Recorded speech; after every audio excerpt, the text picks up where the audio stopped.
लुटी दी हमरो के लगही सुतालिए आमा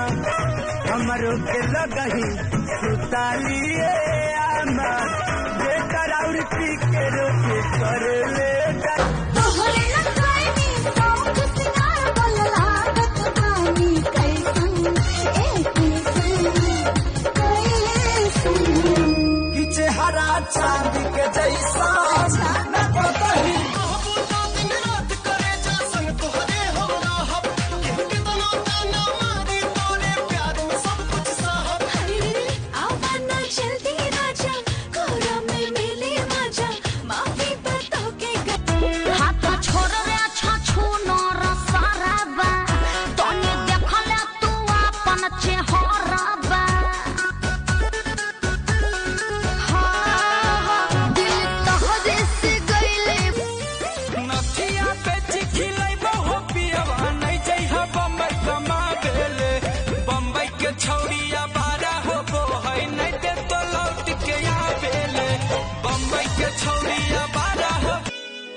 सखी बुढ़ावा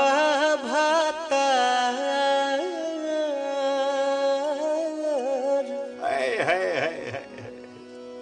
हर रोज रोज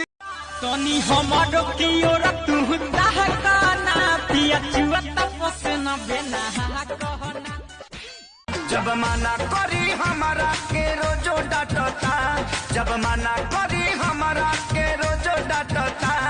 भतारी साला सब दिन के गेहूं काटता भतारी साला सब दिन के ससुराल से बनी हम भागल जानो तोहर मोहब्बत में पागल सचो जानी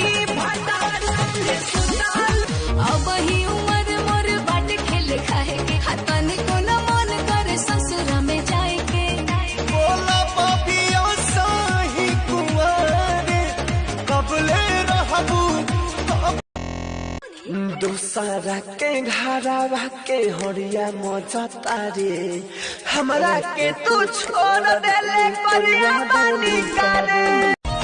रोज रोज से जिया पर खाली रहे हमारो राजाई राजा तरोजो सुत